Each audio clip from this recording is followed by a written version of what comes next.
Two. Go, Dave. Meeting call to order. Today is Tuesday, March 3rd. Now 7:01 PM. Town Council meeting, Town Council Chambers, 1170 Main Street, West Warwick, Rhode Island. John, will you lead us in prayer? Bow our heads, please. Heavenly Father, we come together this evening as your humble servants. We ask that you guide this meeting, that you watch over us, and that you are there when we make decisions. We ask this as your humble servants. We pray this in your name. Amen. Jay, release the pledge of allegiance. Pledge allegiance to the flag of the United States of America and to the republic for which it stands, one nation, under God, indivisible, with liberty and justice for all. Councilman Licciardi. Here. Councilman Messier. Here. Councilwoman Williamson. Here. Council Vice President D'Amico. Here. Council President Goslin. Here. There is a quorum. Discussion, action, vote of town council.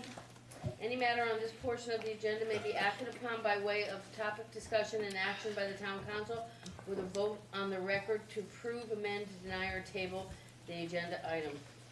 1. Presentation by the accounting firm Bloom Shapiro to review the FY19 financial statements. The presentation will include financial performance, results, and highlights of how the town performed on both a GAAP and budgetary basis.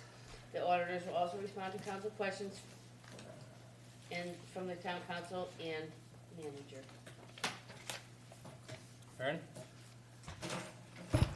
Yes, this is following up on the tradition that we've had where upon the completion of the audit, our auditors will come in and make a presentation as to the results of the audit, highlighting various information that is relevant and the council should be made aware of. And tonight we have two representatives from the firm of Bloom Shapiro. Good evening. Good evening. Come on up, state your name and for the record. Here. You hear that? Yeah, okay. My name is Ron Nossick. I'm a partner of Bloom Shapiro. Was the engagement partner for the audit here in the town. With me is Matt Bonin. Matt was the engagement manager, so he was here during the engagement on a day-to-day basis, and I'm here in and out and overseeing the whole planning and review process of the engagement. So what I plan to speak to you tonight about is the reporting results, as Ernie had indicated, which I think are the most significant, or is the most significant framework that we can discuss with you, because relevant to the audited financial statements that are issued, the audit opinion and the reports relative to Yellow Book and single audit are really the only things that belong to us, the auditors. The financial statements belong to management. They are the representations of financial position and results of operations of management as at the end of the fiscal year. So what I'm going to talk to you about tonight is about the scope under which the audit is performed, the reporting results under that scope. I'll go over some financial highlights, but they are probably 25 to 30,000 foot level highlights, if you will. They're not granular and not meant to be granular in this environment. I'll take any questions you may have. If I can't answer them, perhaps Matt can, and if neither of us can, we'll certainly get back to you as soon as we possibly can. So beginning, and let me back up, I'm not sure if you guys got the slide deck I'm talking from here. If you do and you want to follow along, I'm going to start really on slide 3. Actually, Kristen, I think people might want, because it goes sideways on their iPads. Thank you. I'm all set, thank you. All set. Yes, please. Thank you.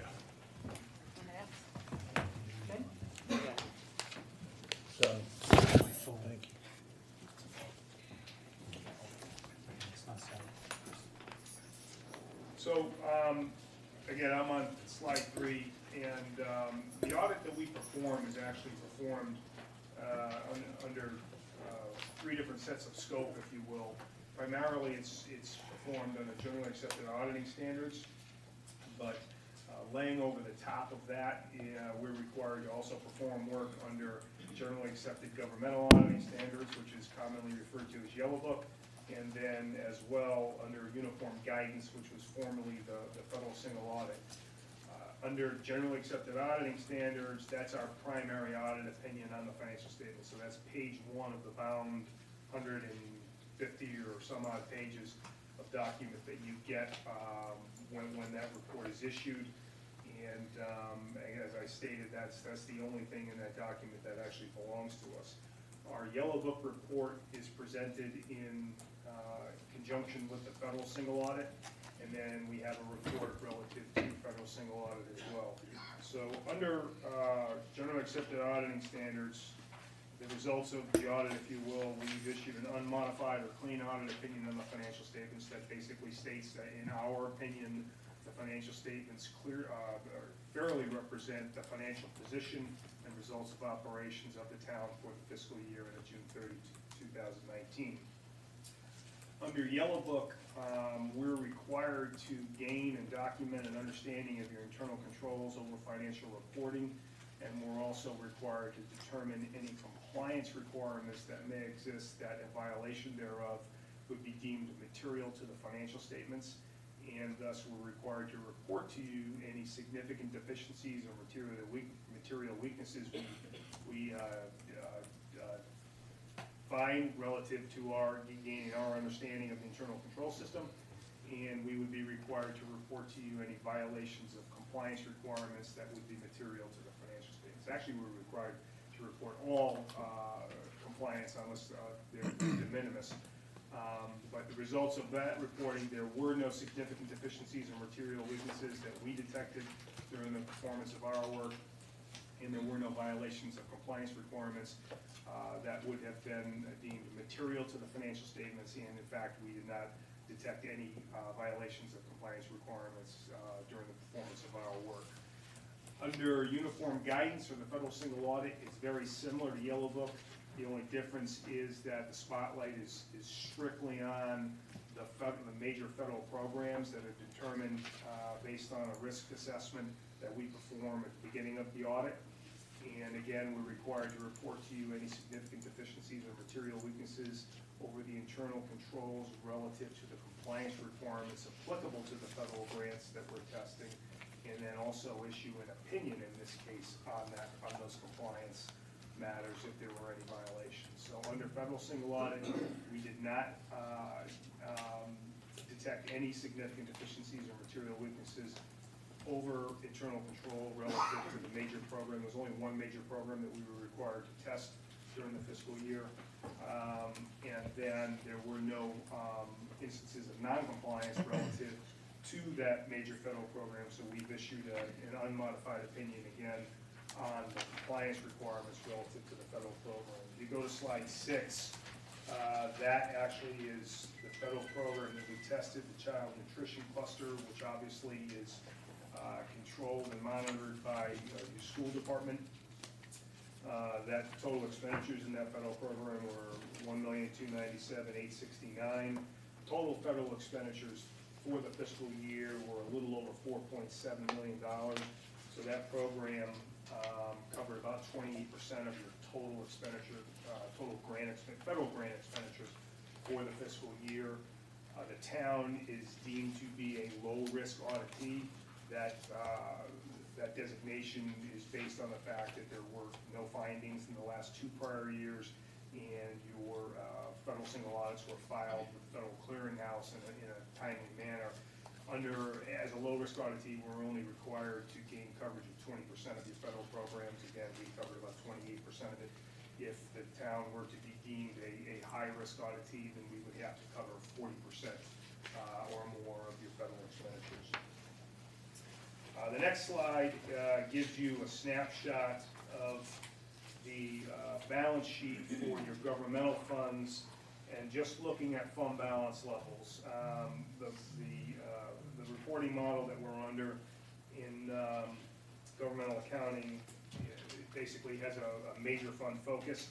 So your 2 major funds within the confines of governmental funds are your general fund, your school unrestricted fund, and you see them there listed on this table. At the end of the fiscal year, the general fund had $2,208,463 in fund balance. Your school unrestricted fund had $4,486,755.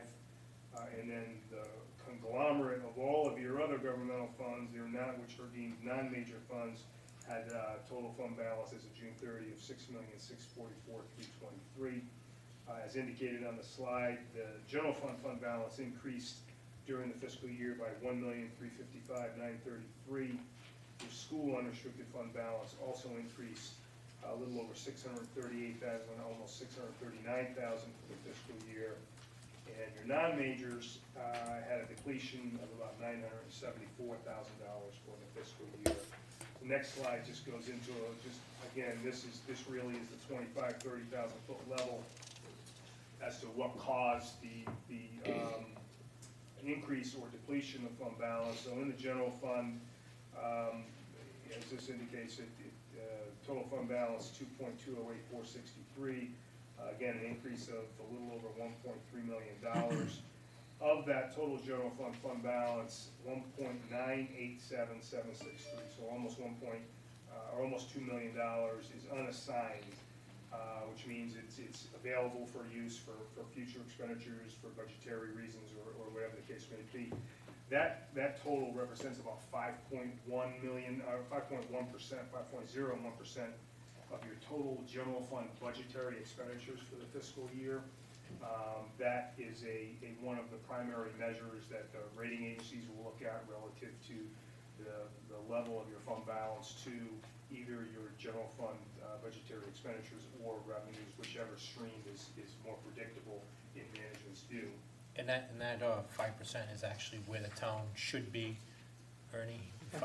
By charter, and so. This is slightly above that at this point. That's excellent, So- coming back from where we were. So going back to under 400,000, actually at times almost 200,000. Right. Yep. Under 200,000, in 2 years' time, bringing it back up to 2.2 million. I think it's a good job on departments, department heads, and leaders of this community, so good job. Your school unrestricted fund, as indicated in the prior slide, at year end is $4,486,755 in fund balance. It was an increase of $638,772 for the fiscal year. Of that total fund balance, $4,263,592 is committed. So as I'm sure you're all aware, there really is no unassigned fund balance in the school unrestricted fund. What money is in there is earmarked for the use of your education system here in town. So while it does represent about 7.3% of their annual expenditures, it doesn't really impact very much of anything relative to bond rating and things of that nature. And then your non-major funds, as I indicated, had a depletion of $974,000, and most of that was capital project activity. As indicated, the fund balance at year end is still in a positive position of $6.6 million. It's typical to see the ebb and flow based due to capital projects, because bonding proceeds are often sitting in a capital project fund at fiscal year end and then used in the subsequent year as the project incurs its expenditures and gets built out. Slide 9 is your proprietary funds. Again, just a snapshot of fund balance, or net position in this case, because we're over in proprietary funds or business type funds. The wastewater authority, which is the only major program under your business type activities, had net position of $38,746,222.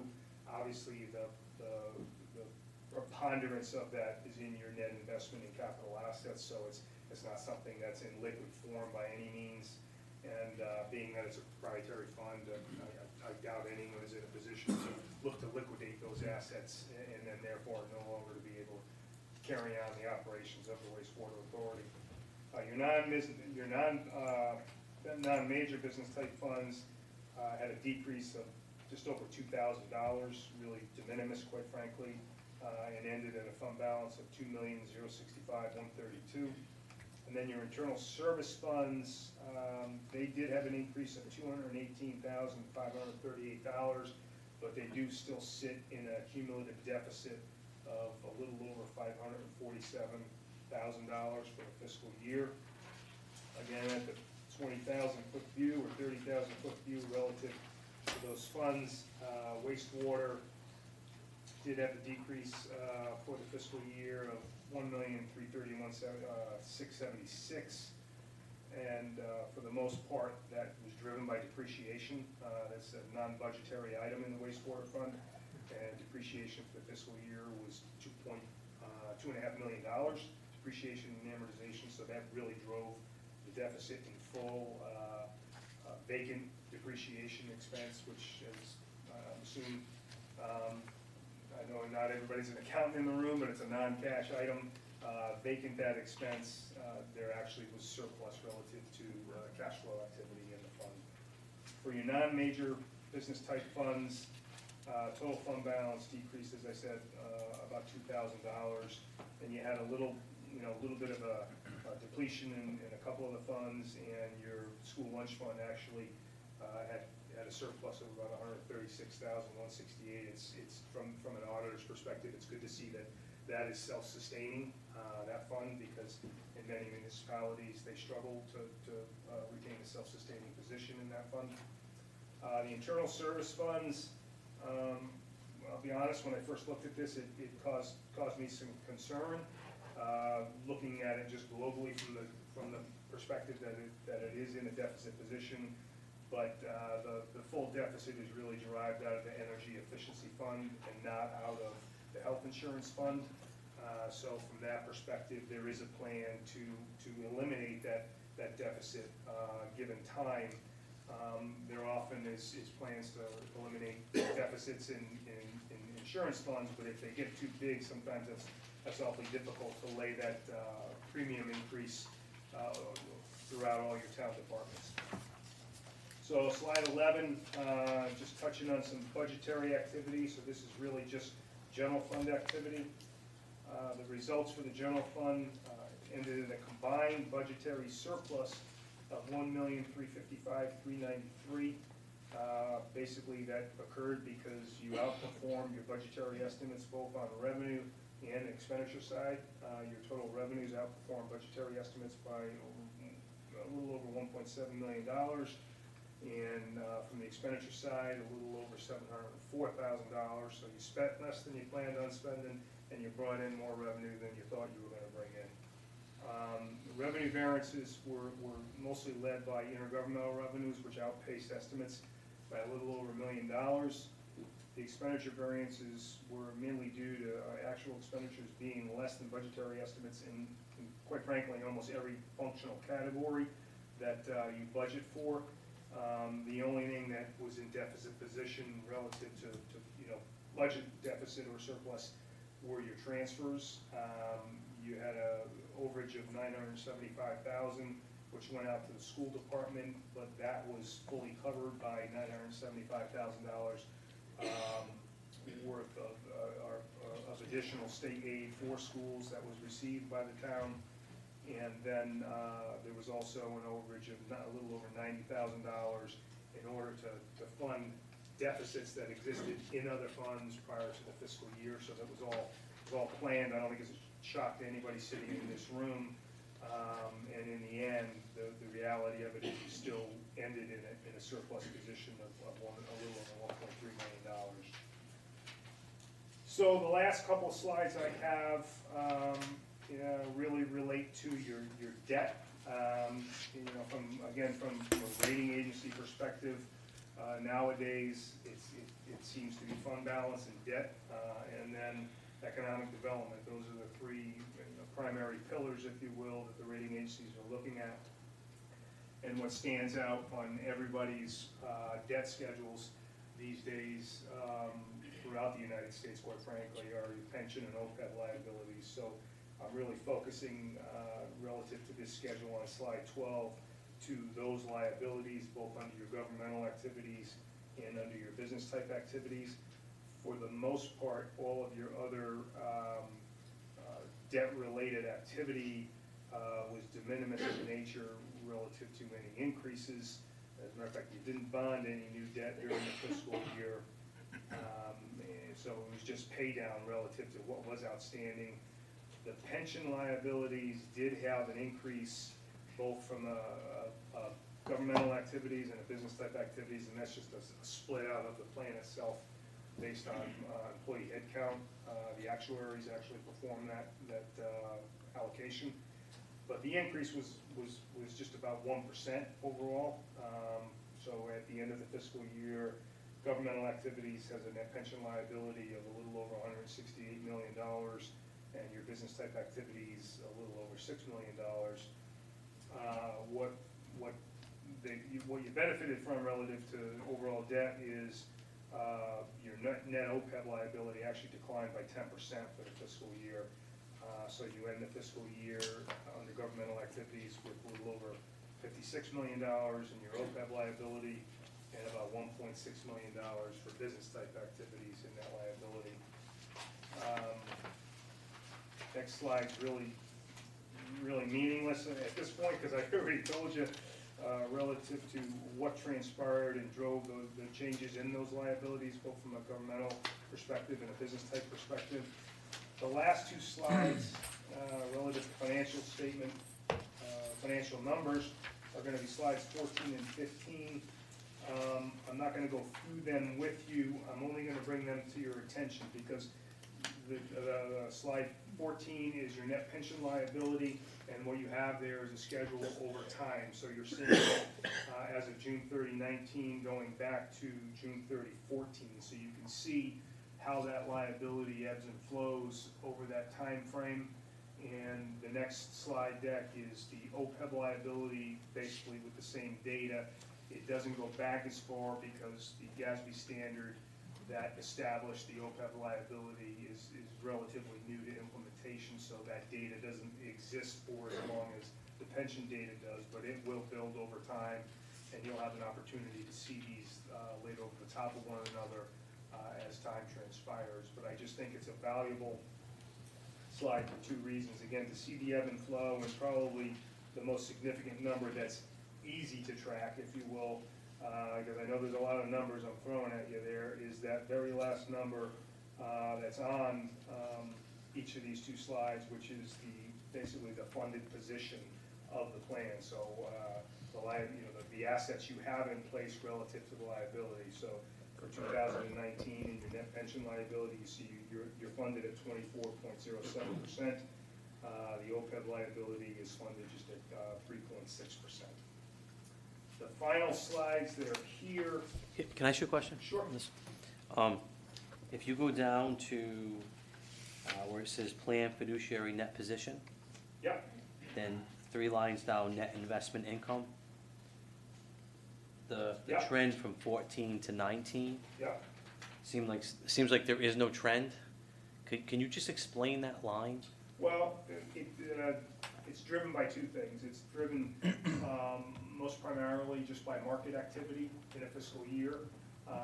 And that could be simply just, looking at overall market that we all hear day in and day out relative to what the market is doing up or down.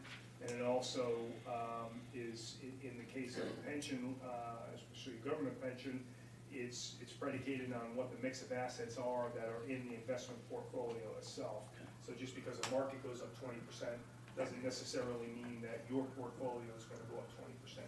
The other thing, the more complicated factor relative to this is actuarial science is all estimates. If you think accountants are wishy-washy, we stand in second in line, I think. But what transpires relative to the actuarial valuation of a pension liability or an OPEB liability is every year when the contribution is determined, there's an expectation of market activity, of investment income, of contributions and things of that nature. If in a fiscal year,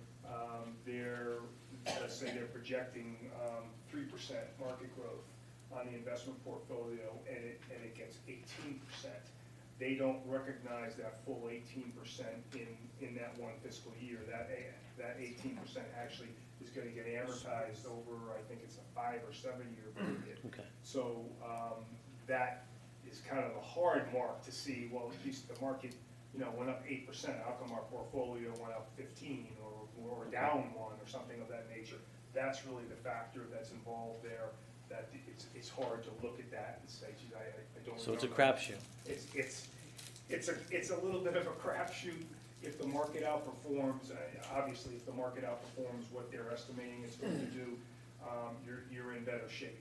You know, and you know, let's face it, when those liabilities, if they ever get exhausted, none of us are going to be around. So you know, you can only monitor and plan for the time that you're here to oversee it. Okay. Thank you. Ron, the town has created an OPEB trust, Yep. and it's been funded not to what the actor would recommend, but we're doing funding the trust, and we do have one. Does that play into your figures here, that we have a trust? Yes, so the percentage that I indicated, the 3.6%, which is the funded percentage of the OPEB plan as of June 30, 19, if there were no assets, it would be 0% funded. So that is taking into account the assets that do exist. In your calculations, having an OPEB trust, does that matter when you look at these figures as far as what rates you can project, or is that more actuarial? Well, from an actuarial perspective, they do a calculation, I call it a burn rate calculation. And depending on when the tip over is relative to when the assets that are in the trust, they'll do a calculation as to how long those assets will last in the trust. That calculation predicates more, income contributions over a period of time, but the burn rate as people go out and start collecting. If you exhaust that, you lose the ability to stay at what might be a standard discount rate. Just curious, of the clients that you have in Rhode Island, or do many have OPEB trusts? Percentage? Just curious. Yeah, I would say nowadays it's a relatively high percentage. The number of municipalities that are aggressively funding them drops to be quite a low percentage. But for the most part, they have established the trust and have seeded those trusts. Yeah. Thank you. Yeah. So the last slides that are in here, I'm not going to go through them with you. I want you to be aware of them. They are they're considered SAS 114 required communications from us to you, those charged with governance, and basically the criteria that is in there is all boilerplate criteria, and what they're all about is we're required to report to you if basically we deem or feel as though management is trying to push some bias relative to the financial statements. And I won't say, we're not talking financial statement fraud, but they're trying to perhaps make a picture look differently than what we believe it should. In all cases, relative to the topical areas that we are required to communicate to you, no such instances came relevant to us or to us whatsoever. We felt as though management retained a very neutral position relative to the financial statements, meaning they are what they are, and we didn't get any pushback relative to that. So that's going to end my presentation for you this evening. Again, more than glad to answer any questions. If you have questions in the future, ideally, we prefer to flow through the finance office, but if you want to reach out to us directly, mine and Matt's contact information is on the back of that slide deck. You can certainly feel free to reach out to us as well. Thank you. Any questions from the Any council? surprises, anything being new to the town, or anything that you didn't expect, any suggestions you have for us? No, we did issue a recommendation letter, which we believe, in all cases, are really just best practices. I won't speak for Matt, but from the perspective of the partner level, first-year engagements are always difficult. Absolutely.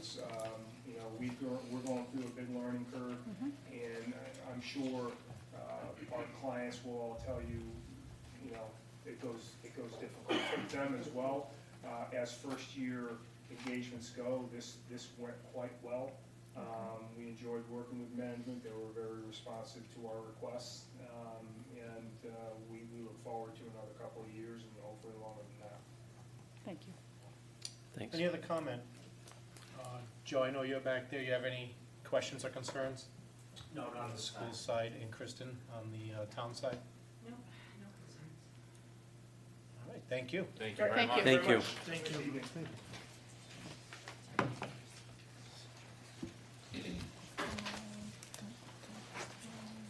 Because the next item was already passed last time. Yes, number 2 on the agenda, that has already been passed for second reading. That was the second reading at the last council meeting, so that should be no action taken tonight, 'cause it's already passed, and deleted off the next agenda. Ordinance 2020-4, second reading, an ordinance amending the zoning map of the Code of Ordinances of the Town of West Warwick. Petition was filed by Padula Builders and Arthur J. Karen with the Town Council of the Town of West Warwick, requesting an amendment to the zoning map of West Warwick, AP 30, Lot 17, changing from C1 to R10. Move the ordinance. Second. Moved and seconded. Any discussion? We had a lot of discussion on this last council meeting. Any discussion from the council? Any discussion from the public on this ordinance? Mr. Cronin, anything from you? Just by happenstance, so it's only 1 week past since we last discussed it, so nothing has changed or nothing to add. Okay. Hearing none, I'll take a roll call vote. Jay? Yes. Jason? Yes. Mary Beth? Yes. John? Yes. And I vote yes. Resolution amending the zoning district designation for AP 30, Lot 17, changing the zone from C1 to R10 and permitting the use of the property for development of residential building previously tabled. I will move the resolution off the table. Second. All in favor? Aye. Opposed? Aye. I will. Aye, I'm not opposed. All right, a little delay there. Yeah. All in Yeah. favor? A little bit. Aye. Aye. Opposed? Move the resolution. Second. Moved and seconded, discussion. Again, this is just has to do with the ordinance above us. Mr. Cronin, do you have anything on that? Nothing to add. Okay. Any discussion from the public on that matter? Hearing none. All in favor? Aye. Opposed? Ayes have it. Thank you, Council. Thank Thank you. you. Thank you. Thank you. Good luck. Ordinance 2020-5, first reading, sponsored by Council President Goslin. An ordinance amending Appendix C traffic ordinances of the Code of Ordinances of the Town of West Warwick. Location 17 Woodside Avenue. Sign handicap parking. Description in front of 17 Woodside Avenue. Move the ordinance. Second. Moved and seconded, Al? Major Ashimore received a call from the community center at St. Anthony's Church. Their parking lot is down behind. There is a perfect spot right in front of the building with a handicap access, and they asked for a handicap spot there. The traffic committee agreed with them, before the council asked. Pretty basic. We have, I think we have a short period parking area up there on the curb. It's marked in yellow. It's St. Anthony's, and again, the curbing where they want it has the ramp and everything there, so it works out perfect. I agree. I think we as a town should do what we can for our special needs and handicapped population. I think they get overlooked. Any question? Any other comments? Hearing none, I'll take a roll call vote. Jason? Yes. Jason? Yes. Mary Beth? Yes. John? Yes. And I vote yes. Consent agendas, license applications, resolved that the consent agenda having been posted, all matters being referred to proper departments and being disposed Thank of you, Al. or awaiting recommendation, the same is hereby approved. I'll make a motion to move the license applications. Second. Moving second, any discussion? Any public discussion on the licenses? Hearing none. All in favor? Aye. Opposed? Ayes have it. Resolution for recodification of the West Warwick Code of Ordinances for an amount not to exceed $22,000. Funding for this recodification of the West Warwick Code of Ordinances will be from the West Warwick Historical Document Technical Improvement Fund, sponsored by President Goslin. Move the resolution. Second. Moving second, Al? I'm going to put a copy for the horse and leave the funding part to Mary Ann, because it's coming out of her monies. But background to this is that every year, as all of the ordinances get passed during the course of the year, I sit down with Mary Ann, and we put together a package. We ship it off to Unicorp, and they prepare the supplements to that big black book with the Code of Ordinances. They contacted us this year and said, our big black book is way out of date. And when I looked at it, I found out that the last time that book was revised was when it was created in 1970.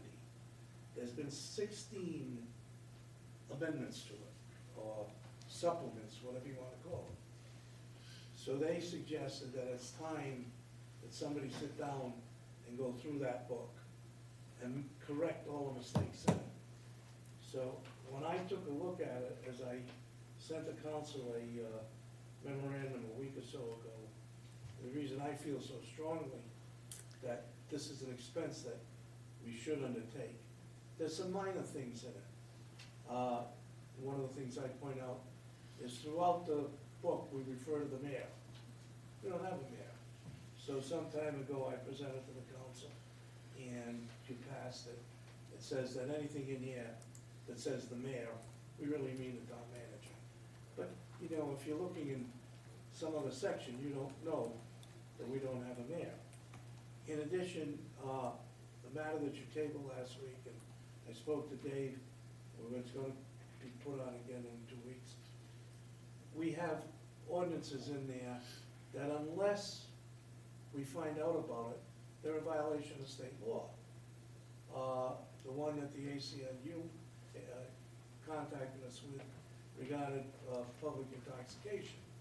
Our ordinance says the police can arrest the person.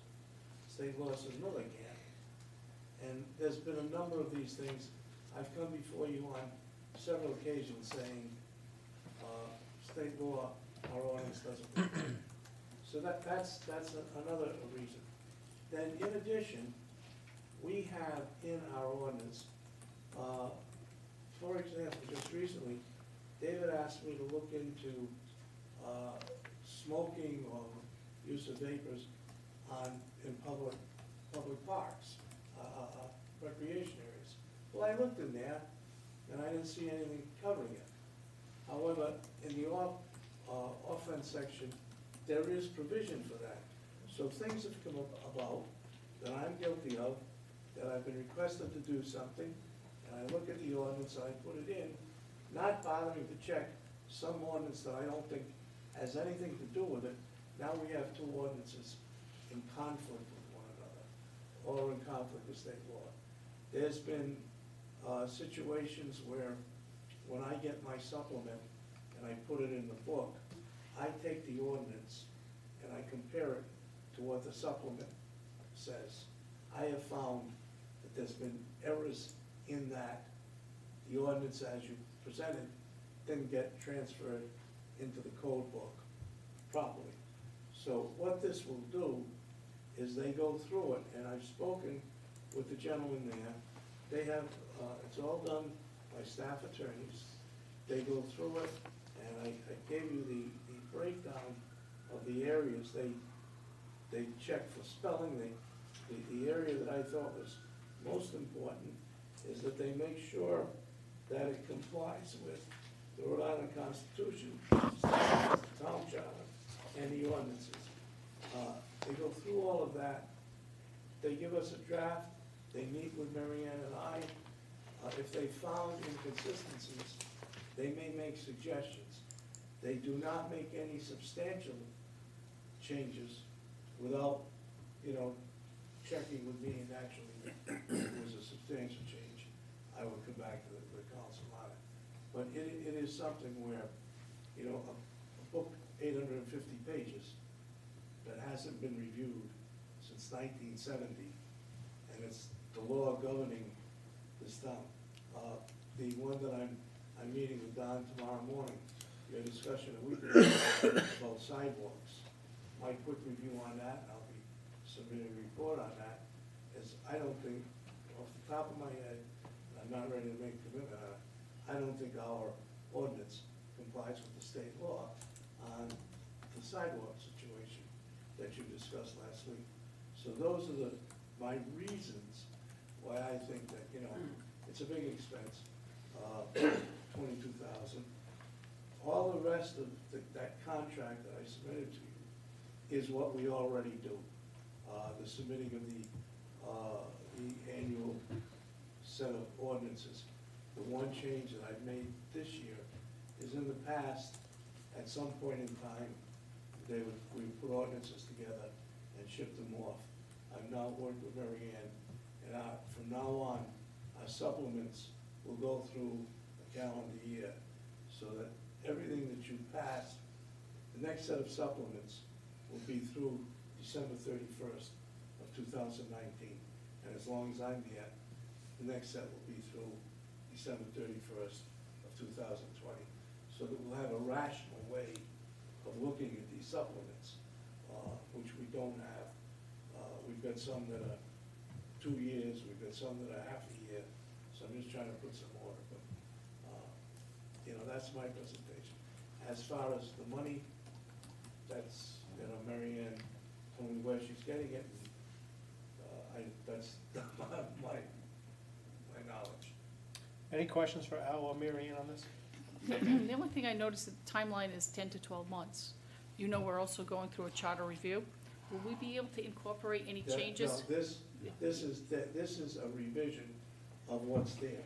Okay, The charter review will come along with our next supplement. I tried to get that, the Yeah. supplement put in, but they take the document that they had, the 850 pages, that they have, and that's what they're working with. so when they look at the chart, because there are some things in the charter that, like West Warwick is spelled incorrectly, so they know that? So how are they gonna take care of that? Well, what they will do is they will make the corrections in the book as it now stands. Okay, Because by the time the charter review committee is ready to report, and that, I believe, charter has to go to public.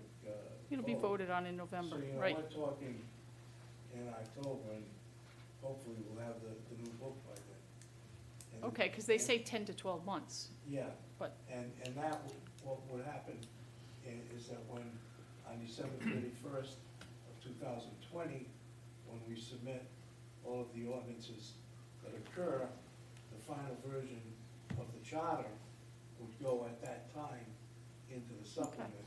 So that your home rule charter section will be updated on that. So at one point, this council will be voting on a lot of changes? No, what you will be voting on, Or are you gonna do one as a group? they're gonna say, Here's the they're new gonna book, present an ordinance says, here's the new book. we approve this new book. All right. Ernie, what are your And thoughts? if you wanna sit and read the 850 pages, you're more than welcome to. I haven't yet read all 36 pages of this. Ernie, what are your thoughts on this? Well, in one aspect, a lot of the research is done online, but there are people who like the books and use the books. They're in the library, so, for that segment, that it's important to them. I listened to, Al spoke to me and believes it's important. Of course, where does the money come from? And Mary Ann will say there is a restricted account that she has. It's not general funds. It's restricted for certain purposes, and this is one of the purposes, and Mary Ann can go into that. So, based upon that, and Al's strong recommendation, I think it's worthy of consideration. $25 a page, which for an attorney's fee to overlook the page, Well, it seems very reasonable. I've got that figure because I was concerned about the difference in price of the single column and the double column. Because they told me that the double column was $22 a page and the single was 18. Well, we got 850 pages now at 22,000, that would be $18,700. But to go to a single single line, you go up to 1,080 pages, and that works up to 19,440.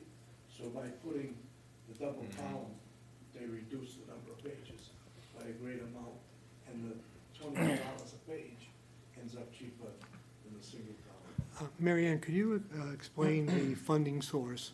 What is it, where do the revenues come in, and what are purposes that it can be used for? Yes, I did call and check on it, but I've used this money before. This is a fund that every single document that comes into our office is recorded in land evidence. It's called a 10% fund or a dollar fund. We get a $1. It has to go into a fund for historical preservation or technical improvements. And that's all the way it can be spent. And there's probably about 104,000, no, in one of the funds, the one I'm gonna be using, I believe there's about $80,000, $75,000. But it builds up and I use it for, different projects such as, we're back to 1982, you can research land evidence. It costs a lot of money to do 10 years, it's like $25,000, so I take chunks of it and keep going back so that people can research online. Another thing that you can do is historical preservation and technology improvements, which is what we're going to use for this. And this is, when I got here, I was always codified in Connecticut, so I would always, every year, send to the law library of the state the new supplement. And they called me and said, we haven't had a book from you in 20 years. So, and then I talked to Al, and because I found so many mistakes, just grammar and spelling, I really didn't know the law of the town at that point. And he had brought it up to me back then. I tried to make all the books up to date, go through every single one of them, do what I could. It's just was so far gone that when Al brought this up, I said, well, let me check and see if my technical improvement money and my historical preservation money can be used for that within the law, and I did, and yes, it can. So I have now 2 projects, more backfile conversion of land evidence and this, hopefully in the next year. And then, but from there, even if we codified what you did and we didn't have charter revision ready this year, say they did take a year or whatever, it would go into the next one, but you'd have a book that was completely up to date. One further comment on what Mary Ann just said. At one point in time, I think, because I'm a little bit anal, and I went down into the basement and started with supplement 1 and went through 15 and 16 and made sure my book was up to date. I think at one point in time, I may have had the only code book in here where everybody got a copy of the supplement.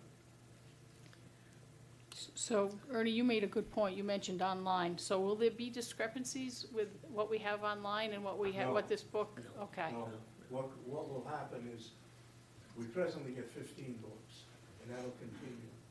And that book will be online. That book will be up It'll there. be identical. Okay. And everything else will be taken away, all the, okay. Which Yes, I'm not- exactly. Which I'm not sure that the book and the online are identical today. I'm pretty sure they're not. Well, depending on whose book you're looking at. And just for some historical context, the last time this was done, charter, not the charter, excuse me, but the parties and the powers that be decided that one Republican attorney and one Democratic attorney would do this and build a town. And that was back in 86 or 88, before the first Charter Review Commission. Danny Harrop and Richard Fleury. So, come a long way in 40 years.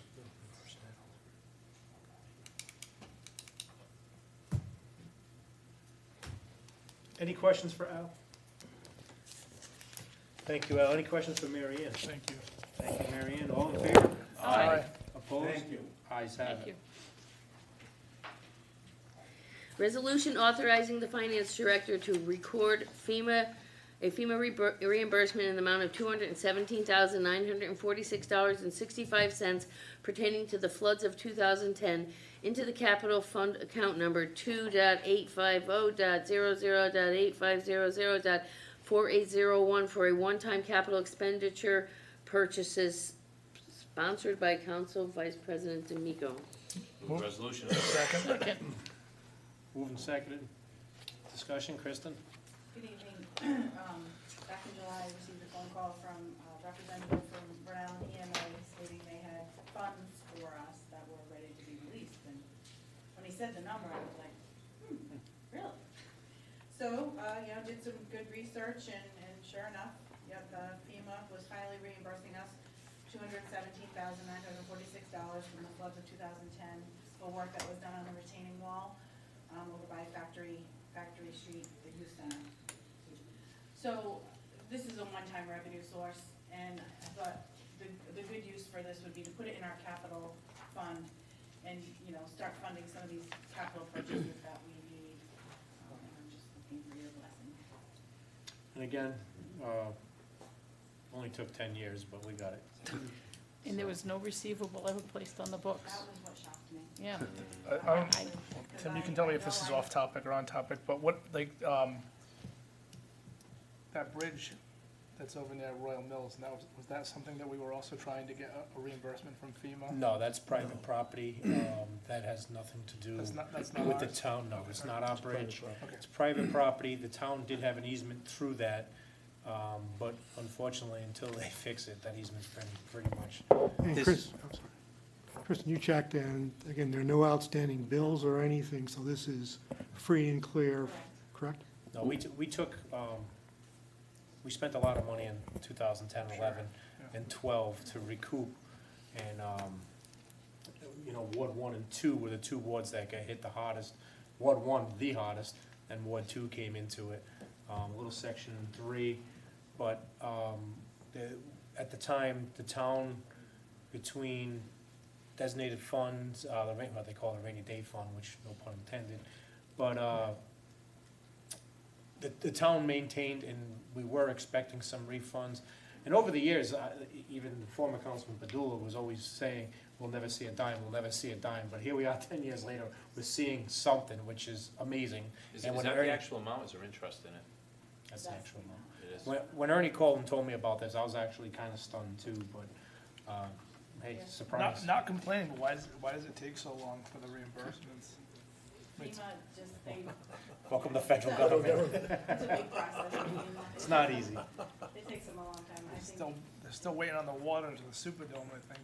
Yeah. So, Kristen, could you tell us what kind of things could be paid out of that special revenue capital fund?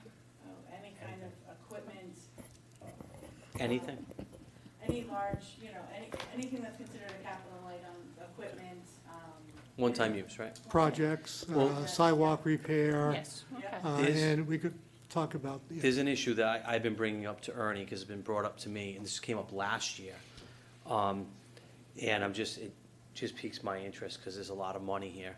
I know Joe Argenti has been doing some investigating on the lights at River Point, namely the lights in McCarthy and the lights on the Cal Ripken Field. I'm not quite sure what exactly it needs, but I know last fall, I had some people call me on a actually weekend received night a very similar complaint saying, recently. we can't use the lights. And to me, I mean, some work, some don't, it's a safety issue. Some kid slides in, gets hit by a ball because he can't see because of one light's in, one light's out. It's a lawsuit, correct? I mean, assumption of the risk.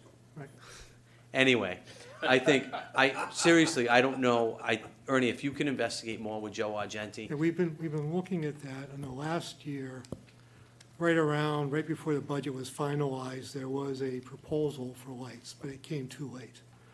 And that was working with RISE Energy Consultants. They've worked for the town, where, you would fund it over so many years. That came in too late. And when we talk about the budget a little bit in general terms, I believe that what we're trying to do in this budget is try to fund many of the capital issues that we've had the last 2 years that have come up. Can't fund them all, but start the process to correct some of these issues, whether they be drainage, whether they be sidewalks, infrastructure for the town. Again, one of the things, a theme we've had in the last couple of years is, how can we improve the image, the town? How can we? And we have to look at our own facilities improving them, getting them into shape. So one of the areas that we're trying to do with the budget is to invest in capital for projects that have been identified to the town by residents and citizens the last few years. And you mentioned the lighting. By putting it in this capital, we can use it this year before the season. And this is in a, again, it's in a capital fund, so there is no July 1st, June 30th, it's there. And we're looking at this lighting issue to see if we can do that or recommend doing that before really, or before the season starts or close to. So we're looking at that, and that may be a proposal that's coming up in the very near future. And there's other proposals we're looking at that would be put into the budget process. And that would be reviewed, and ultimately, the council will make, decisions as to how it's being allocated. But, and I'll just, because remember, a few weeks ago, a month ago, a couple months ago, the town in it had used the unassigned capital funds into the general fund. And I guess you can, but that's not how we reflect it in the audited statements. So the decision was made to put that back in. So we have about $400,000 we didn't have last year that can be utilized for capital projects. We have this amount, and we're trying, and we budgeted some last year. So one of the items, again, and this we'll get into a little bit further on the council, this has been a very different type of budget year for a number of reasons. But we're hoping to put investment back into the community so, residents will see things being done in the community to assist long-standing problems. Again, a start. But to answer your question, this can be used for any capital item. There's a threshold dollar amount. It can be used for vehicles, which I would not recommend it. It can be used for capital projects. It can be used for a category amount that can be used for public works related projects that can go before the council and say, okay, what do we want to do with this? So I'll mention a little bit later when we talk about budgets and things. So I'm glad the council agrees in putting it in capital, because sometimes when you get money in, the natural inclination is, okay, we can put it in the regular budget as a revenue, but capital, like one-time revenues, you only want to have a one-time expense because you don't want to build in deficits. Right. And as we said when we came in, and our philosophy has always been, we will not build any deficits in the budgets. That gets in trouble. When it comes to revenue estimates, we'll tell you how we get them. We're not going to under budget, overestimate revenues, or underestimate expenses and overestimate revenues, and I think that's been paying off. And now we're going to be in a situation where we can try to transition to bringing these things back to the public. But I'll go on a little bit, I can keep on saying a little bit later, and keep on going on, but I would agree, and I appreciate the council putting this in a capital where we have flexibility now and then as July 1st comes in, hopefully. And just quickly, so this 217 is in addition to the 400 you have there? Yes. So there's 617 approximately? Yes, thank you. Any other questions for Kristen? Thank you, Kristen. All in favor? Aye. Opposed? Did Ayes have it. Stephanie move this? Yes. Who's gonna be Move second. Who's gonna be against I'll move second. giving us Okay. money? Sorry. Resolution authorizing the Department of Public Works Director to oversee an Eagle Scout project. Eagle Scout Nigel Stafford, and his project is to install mile markers on the bike path, sponsored by President Goslin. Move the resolution. Second. Moving second. Just want to make a clarification. It's not Scott Nigel, that's Scout Nigel. Eagle Stafford Scout. and I Yes. kind of know the family from hockey, my hockey years. So, that's just spelled wrong on the agenda. Don? Don Willett, Director of Public Works. The DPW and me in particular is very enthusiastic about this project. I do a lot of walking, so I'd like to see the mile markers out there. But I'd like to introduce you to Nigel Stafford and allow him to give you a presentation on his Eagle Scout project. Come on up, Nigel. How are you today? I'm good. Just state your name and address for the record. Nigel Stafford, 17 Sharon Drive, Coventry. Honorable Town Council, Town Manager, members of the audience. My name is Nigel Stafford. I'm a member of Troop 1 Coventry. For my Eagle project, I would like to put mile markers along the West Warwick bike path. My plan is to start where the Coventry path meets the West Warwick path, which is right near the Our Lady of Chesterhoven Church. It'll end where the West Warwick path meets the Warwick path, which is near where Tollgate Road meets Providence Street. The markers are going to be made from a .060 gauge aluminum sign placed on a U-channel green signpost. The signs will be 6 inches by 12 inches and placed every half mile for approximately 3 miles. On each post, there will be a sign on the front and one on the back. That way, they'll be useful for people going both ways along the path. When the Coventry path and West Warwick path meet, and the West Warwick path and Warwick path meet, there will also be a sign welcoming people into each town. This sign will be approximately 12 inches by 18 inches.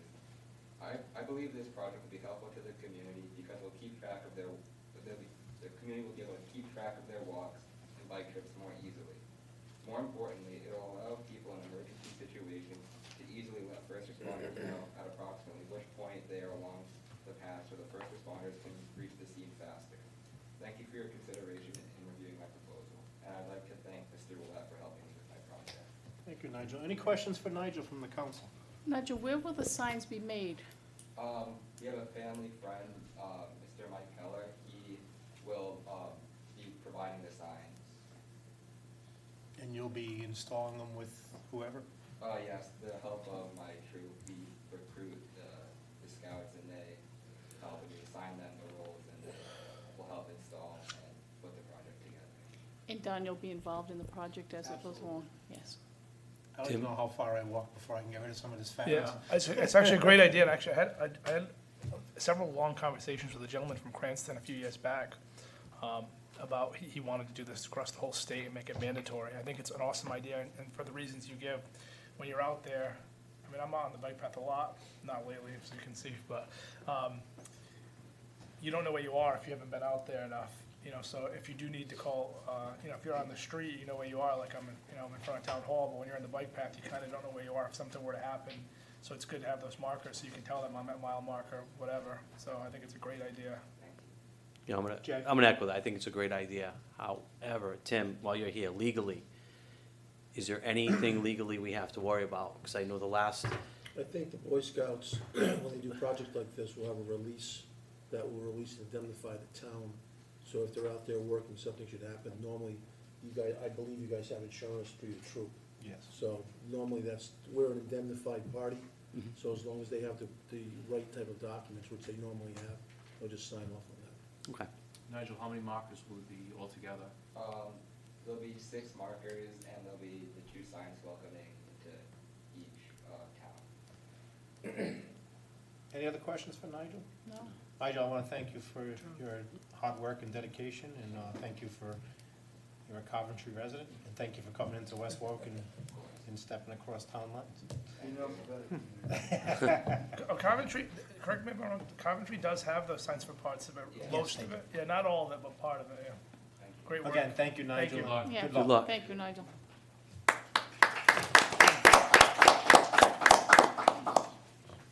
Discussion action, A, discussion of the West Oh, wait, Warwick. I'm sorry. Wait. All in favor? Aye. I'm sorry. Opposed? Ayes have it. Thank you. Okay. Discussion action, discussion of the West Warwick Civic Center workshops and public hearing dates, sponsored by the Finance Director. So, as you can see, we have our budget workshop dates set and our budget hearings set for general fund, but I know last year we wanted to do Civic Center concurrently, so I just want your guidance in what dates we should set a workshop for the Civic Center. because it has to be advertised separately, and when you want to fit in the hearings. So, March 16th is a Monday. We could tack it on after to follow general fund workshop. The 17th, I believe you guys have an executive session before, so we couldn't do it before. The 24th, there is no council meeting that night, so you could tack it on to that as well. Or you could pick a different night. I just didn't want to pick one that didn't work for everybody. Any concerns with the council? I know we had set dates, but I know Councilwoman Williamson has shared some concerns. She'd like to have this in the mix of our normal budget season, Yes. so. Dates? Tuesdays. Yeah, Tuesdays are probably good if possible. Tuesday's council night, so whatever we can put on Tuesdays is better. What does it- Is there an Not executive on the session? same night as a meeting, though, right? No, so what, why Well, wouldn't we add it to Well, our? the public hearings usually, we've done prior to meetings. But the thing is, on the 17th, if I'm correct, we have an executive session that the town manager may be requesting. Also, I know we do have a presentation here on the 17th from SAD, but that's during our regular meeting. So, What do we need, about an hour? not even, to be honest. It's usually a half hour. For Civic Center? Yeah. Depends on how much discussion. Can you, since the general fund hearings, are there, you said, why not, just suggestion, just add on either beginning or end? Because again, I don't have a we problem. did hear the discussion about the relationship between the Civic Center and general fund, and there is one, so we agree, and that's why we're trying to put them together, because there is a relationship there. So we could do it the 16th. Either the 16th or the 24th, I would think. What time is probably. was it the executive We're gonna session? do it twice anyway, so. What time is the 16th. exec session on the 16th? We don't have no Well, we exec don't have session on one. the So I mean, two we don't workshops. I'm sorry, on the Civic Center. 17th is still to be determined. Right, I meant to say the Yeah, 17th, you sorry. only need one on the Civic Center, don't you? Right. You don't need two. And if We did two you last do, you can always schedule one. another one? Yeah, if you need another one, you could have. Oh, one. maybe because we had questions I and think that's concerns. what it was, Yes. extra questions. So you want me to have, The 16th? At the Civic Center advertised, so have her advertised for the 16th. Correct. So we already are advertising general fund for 6 o'clock, so we'll just advertise Civic Center for 7 o'clock, and it'll just start Immediate following, yeah. immediately, Yes. or immediately following. Yes. Okay. And for the budget hearings, we want to tack it on March 31st, is probably not a council meeting, I'm assuming. Our last one is the 17th, right? Yeah, last one for the month is the 17th. So we could tack a public hearing on before or after the general fund on the 31st. Why don't you just, wherever the general fund public hearings are, Okay. just put the Civic Center, because you're already here, and it shouldn't be long. So I think it'd make it easier for everyone, just because you have the public hearing, general fund, public hearing, Civic Center. That'd be the Is there 31st. two public hearings for Civic Center? Well, we would, Or there should be two, correct? yeah, we have one on the 16th and 31st, That's fine. right? Well, those are the workshops. No, those, Those are the workshops. Yeah, No, it workshops says- well, are- it says Public pub- hearing is, You got both. Okay. 31st and the 7th, you have the Yes. public hearings. so have her advertise public hearings for, And why, can you explain again to me, why is it twice? the public hearings is per charter for the general fund. So I believe she. So every I know the department has sewer to be does twice? two- The sewer does 2 public hearings. Yeah. When they get carved out, like Parks and Rec has over the past couple of years, they follow the same rule of thumb as sewer and General fund. general fund, two meetings. And usually it's just, if there's no questions or no answer, they're not even 2-minute meetings. That's interesting, because I don't believe there's a specific regulation No, I for don't the think enterprise so. fund. I'm sorry, enterprise fund. Right, but the wastewater, yes, because there's a charter, Correct. enterprise fund, I don't believe there is a special regulation on how things should be done, so it just sort of mirrors, the budget workshop where questions are, Okay. But we do 2 hearings on the sewer department Right. Right. That's an enterprise. Funding, So is A the specific- Civic Center, so that's the question. the funding requirements, because of where the money comes from, that requires 2 meetings for sewer. On the sewer. Right. But with enterprise zone projects, normally it's been precedent that there be 2 public hearings. You could have two. Okay. I guess, So for whatever reason, I mean, I could tack it on after, we can advertise, tack it on after Just general tack it public. Right, Short, it's easy. short. It's easy. okay. Could you, all right, so we have a ton of dates now. Can you send us those again? Yeah, Right, that's can what you I, send it? Thank you. yeah, thank you, so I can, Yep. I'll add the Civic Center in, just so everyone knows, and I'll send it out. Thank you, Chris. thank you. Thank you.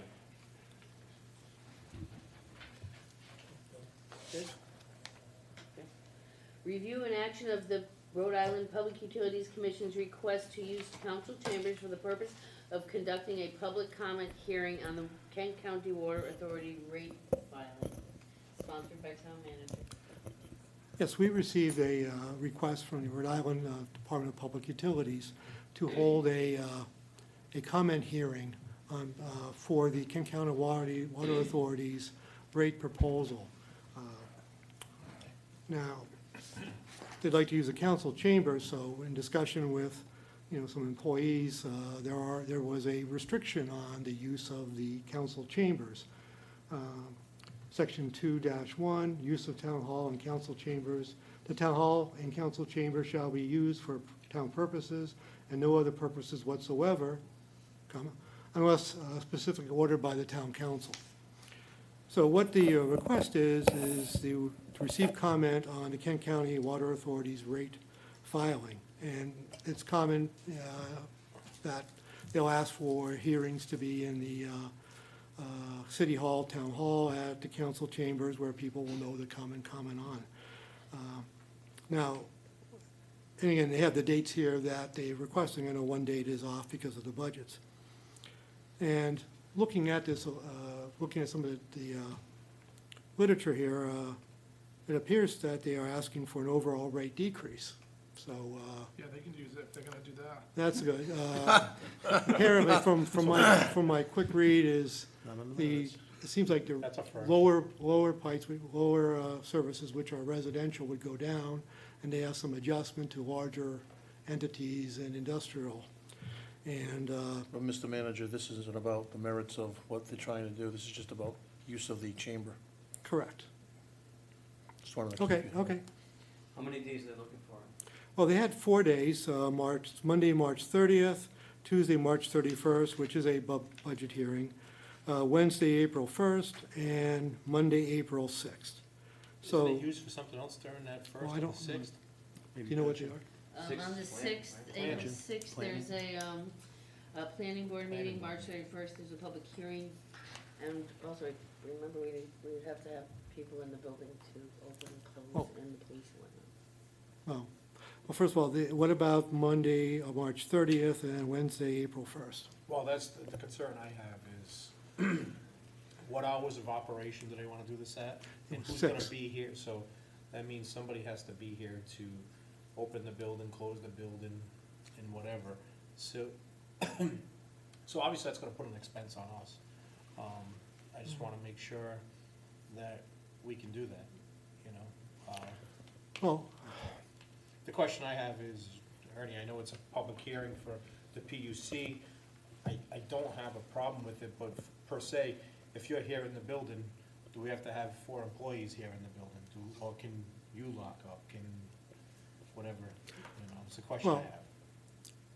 the only difference between regular town meetings is it's a town meeting versus a non-town use.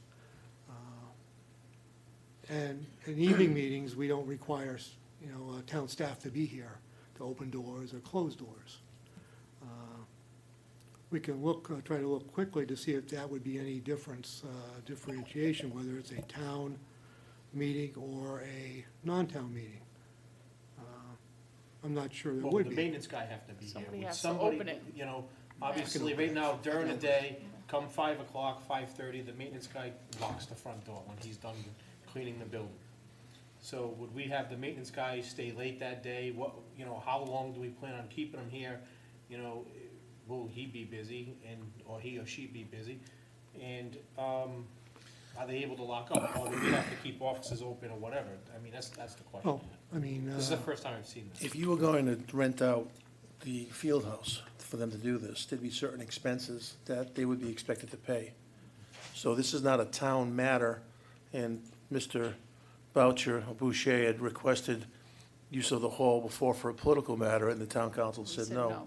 So since this is a governmental matter, quasi-governmental, I would think that if there's gonna be a quote-unquote $1 rental for the hall for the 4 nights, they'd be responsible for any expenses. And the same thing regarding any type of liability that may take place in the event there's a large crowd.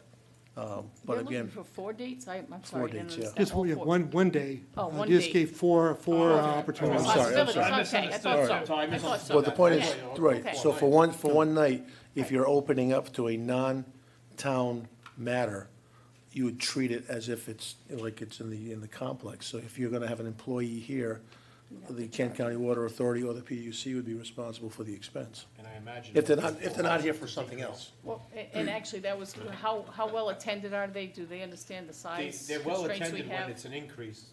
They're very, We they're haven't very, There's something been about through a decrease Quonset, yet. there's something about Quonset in there too, there's making some Right. changes, Well, so, are they- Is this the Kent County area meeting, or is this going to be? this is the PUC Right. Right, I request- understand, but are they holding requesting, meetings requesting an Kent open County meeting. Water, wherever Kent County Water. Wherever Kent, yeah, so anybody that's in the Kent County Water Authority vicinity could possibly come. Yes, they want one in Warwick, Seven West communities. Warwick. Coventry. So are they having those in Coventry, West Warwick?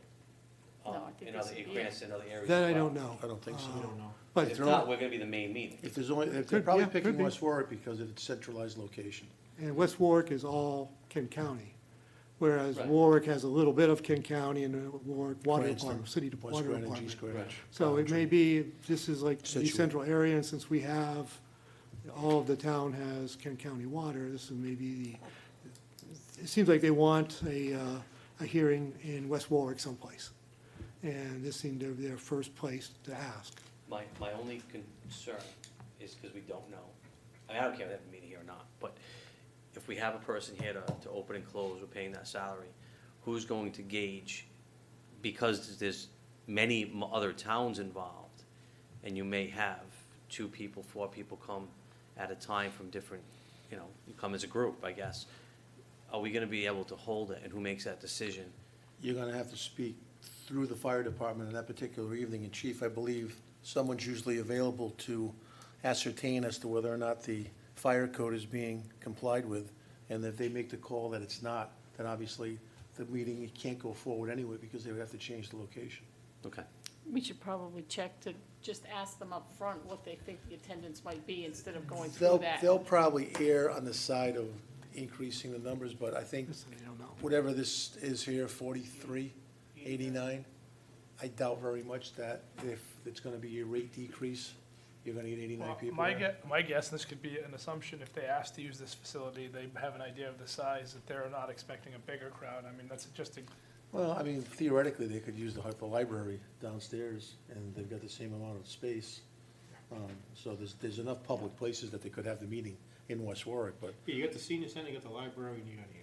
We offered that when they called our offices, we said we don't do not town meetings in chambers, that's in our ordinance book, but the senior center and the public library do have evening hours as well, and they could help you, and they have rooms that could accommodate the same, and they said no.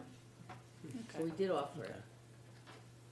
Chris, come on up real quick for a comment on this. Thank you.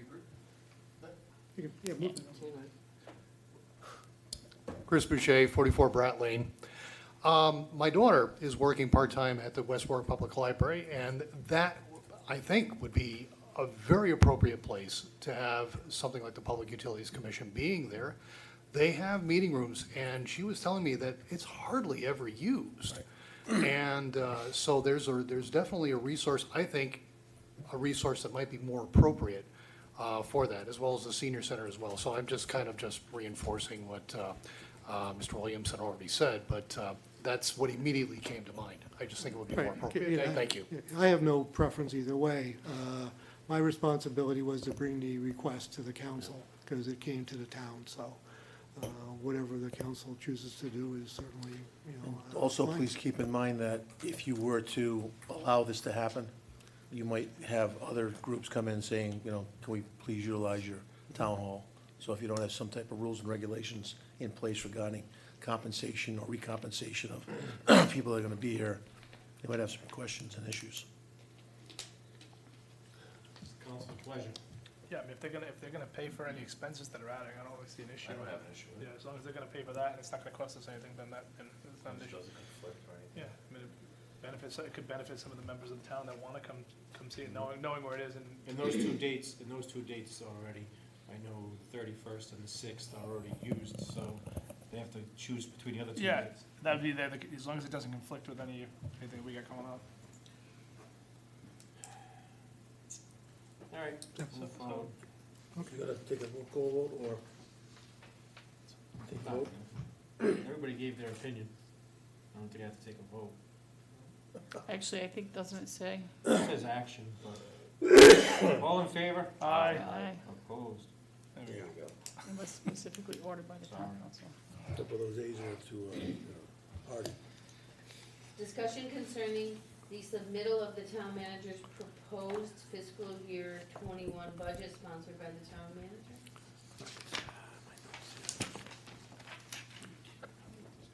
Again, as we began this process, our goal was to submit the budget to the council by Friday before the required date of Monday, March 16th, the third Monday in March.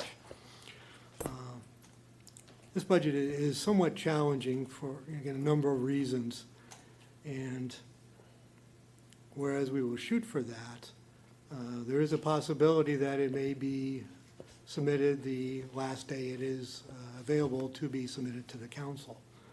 There are still outstanding issues that we're trying to finalize in the budget. There are some possible initiatives that still require some finalization one way or another to include or not to include. So that it's just sort of a heads up. You have the department's requests, but the department's requests are going to be, in some cases, the same, so many cases different, and many cases maybe something new that has not appeared on the budgets of the directors. Again, this process is, as I said, different in the sense that during the really first 24 months I've been here, first budget was really like a stabilizing the town, because coming in, the fiscal responsibilities were, and challenges were great. And we sort of worked and developed a good team, and we're sort of on a good track there. Second budget was a lot of outstanding issues, labor and personnel and things. And this budget, the intent is to try to develop programs, policies to make improvements to service delivery in other areas. And there are still some outstanding issues that we're trying to bring to a closure that may be a benefit, would be a benefit to the residents. So it's a work in progress, as well as which we also encounter every year. The governor's budget and what does that mean, for the town. So our budget preparation was challenged in the sense that the governor's proposed budget cuts distressed aid community $400,000. So now we have to try to look at what we wanted to do based upon that number, and hopefully the legislature will change that. But that change would only occur after this budget was adopted. So the General Assembly won't adopt their budget till later. So when we prepare the budget, we have to use that as an assumption, because that's the only assumption that we have is what the governor's proposing for revenues. Assuming we're not going to get. Correct. And if it does happen, then that would be unanticipated revenue that could go into whatever, it would could go to the unassigned fund balance, or it could be reappropriated to some worthy expense that the council would desire. Again, talking on the theme of trying to begin the process of rectifying some of these issues, whether it be drainage or whatever. So that gives us flexibility. We also are, the budget's also going to be impacted by events after the budget's submitted, like the revenues. That's always a moving target, not necessarily, but for real estate, and real estate's going to be pretty much locked. Motor vehicle pricing can change, as well as the change in the governor's proposed budget on how that's going to factor in, because she changed the formula a little bit from what is law. And the tangible personal properties is a big number, and that is going to be supposed to be filed by the 15th. So that's going to be an estimate, I guess, and there are some potentially big swings there, and trying to work to figure that one out. But that could be a subsequent event. So this budget is a little bit different. The budgets are going to be different because there will be a significant budget message as to the direction and theme of the budget, which I'm hopeful will be a transition budget to start to do things for the town, things that have been brought up the last 24 months, at least through my tenure. So I'm somewhat excited by it, but at the same time, like anything else, trying to finalize things that are new, different. There's challenges there, so I'm hopeful that the budget that's submitted is going to be very well received by the council and the residents, which always remains to be seen, correct? But it may require submitting it at the last day that it is available to be submitted. What would that day be? The day of the public hearing. The day of the budget hearing, I'm sorry, the budget hearings.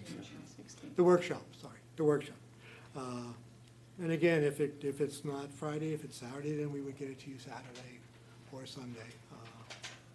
But it's still a work in progress at this date. And if some things can be worked out, I think it would be very beneficial, to the town. Would it be possible to get it? I'm sure the entire budget isn't going to be a work in progress until the very last day. No, Is it possible? no.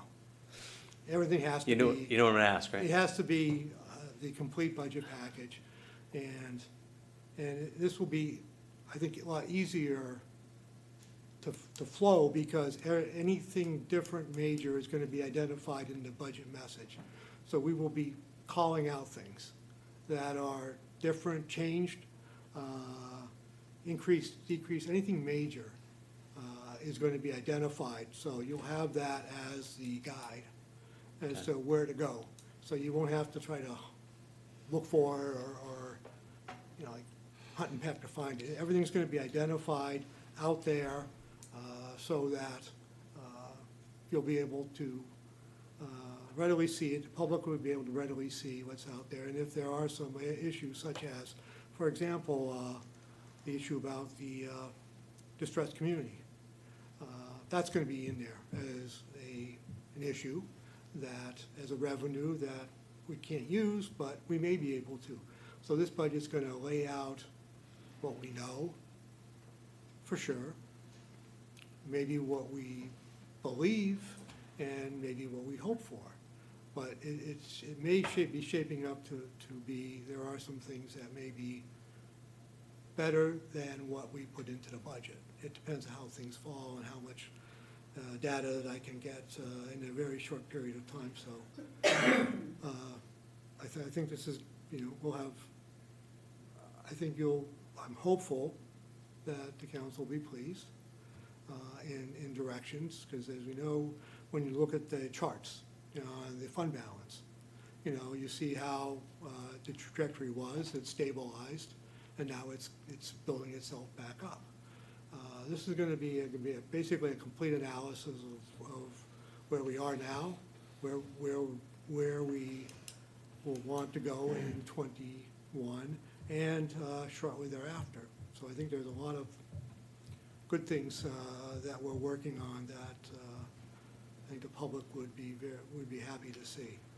But as I said, this is like, sometimes it's one step forward, two steps back, but the trends we're seeing are positive. And some of the outlying things that could occur may be positive. I don't know yet. So, and again, we've taken measures last year to cushion things for this year. So I think this may be a good transition year to do some positive things. Some things will be the same, some things may be a little provocative, but that's sort of what we need to do. And again, these are proposals for the council to consider and through the process, so. The only suggestion I have this year is our message to the public, and especially during our town financial meeting, that we don't have a long, drawn-out explanation, That's part of, because that'll put somebody to sleep. That we are short, sweet, and to the point, and that's the only request I have on this year's budget. Well, the long, So far. drawn-out, boring is gonna be this whole budget message. I mean, but it lays out everything that anybody would want to see. And again, it will change. I'm sure it will change during the budget deliberations and process. But as you know, my presentations are very quick at the huh? No, they're not. At the town meetings? Well, I will not read. I'm being honest with you. Well, I know they're very detailed, they're very thorough, but they are boring. That's accurate. They're boring, I'm monotone, I get that. But the highlights are gonna be, I'm hopeful, very positive, and will show that the town is getting back on track, and we're trying to build, and we're very excited about that. Any questions for Ernie on that? no, clearly the work that Ernie and Kristen and No, the management have done on the finances has been tremendous in the last couple of years, so there's no doubt about that. All right, any questions for Ernie? Thank you, Ernie. Thanks, Ernie. Thank you. The feasibility of the town of West Warwick's entrance into the. Skip one, D. Oh, sorry. Requested by town manager to have an exec session scheduled to discuss the performance of the town manager, sponsored by the town manager. Right, this is sort of a follow-up to sort of a request that was sort of made last year, but this is a bad time because of all the meetings that we have, but what I'm hopeful from this would be the ability to sit down with the council president and try to figure out a time when when we can have this meeting. Well, you're requesting, when would you like it? Would you like it Yeah, well, spring, summer, Well, no, I we have to look soon, at now? well, look at the calendars and see, when this could be put in. So long story short, I know Ernie had met with John and I to discuss his performance about 4 or 5 months ago. We had a general discussion, yeah. We had general discussion, and he said that he'd like to, sit down. He sat down with John and I and asked if we had any concerns, and then he also stated that he'd like to bring this back before the council. And we said, go ahead. A few months has gone by, so now I know so tell us, first and foremost, I'd like to make sure we're affording the time to give him this evaluation. And also, I don't want to say it's only a half hour or an hour. But we can figure out. What do you think? Is it a 2-hour meeting, a 1-hour meeting? Because if we're going to do it for an hour, we can basically do it before a council meeting, possibly at 6 o'clock. But I want to make sure an hour is a long enough time, in fairness to the town manager, too. Personally, I don't think we should give a time limit to it. I think it should be on a separate day. Not that I know nobody wants to come out. March is a very busy month for everybody with all these meetings, but, he's our #1 guy. And I think that we owe it to him to have full discussion on what we want to talk about and what our town manager wants to talk about. And that could lead to just what he went over in generally in the upcoming budget of vision. I mean, my word is vision, like, not this year, but where do we want to see ourselves, in the next, 2, 3, 4 years? So I think it could be a lengthy discussion, and I don't want to limit it. Well, that's why I think that if the council president and I sit down, we look at the calendars, try to figure out a time that would be available and suitable. Because again, this is a time where there's a lot of meetings going on, council meetings, budget meetings. And once the budget's submitted, it's like you take a breath and before you know it, it's June. But I think that, we can sit down, try to figure out how we estimate how long it may be, and then come back with a date and time for, the council's full review, and then set it, and then there we go. I think instead of going back and forth through email, I mean, honestly, I think Tuesday night, I mean, I keep every Tuesday night aside for a council. So if that works. Are we talking just like during the budget stuff, after the budget stuff, just? Well, again, I be think any we just. time. Yeah, Yeah, no, but we have to just look at these, I'm just asking if look it's at where something we that you are wanna with get all done. these meetings. Yeah, I'm just seeing. And- All right, we'll look at Tuesdays in April. Okay, Does that sound fair, Ernie? Yes. All right, thank you. thank you. The feasibility of the town of West Warwick's entrance into the state of Rhode Island Municipal Employees Retirement System Pension Plan MERS, sponsored by Councilwoman Williamson. Anything new, Ernie? No additional information since I know it's last only been a communication. week, yeah. No. Okay. Discussion regarding the FY '21 budget messaging, sponsored by Councilwoman Williamson. Dave, this goes back to what you just talked about and how we get the word out. How many people told us last year that they didn't even know when the date for the town financial meeting was? You dropped the ball. They didn't know the date of the vote, all day We had referendum. robocalls last year. That's okay, but we had a lot of people tell us that. I've had people say that the sign out here works, so I don't know if that's true or not, or other places, but I think we need to have a game plan and formulate something Well, I and mean, not wait till. The robocall is huge. The question is, how far in advance should the robocall go out?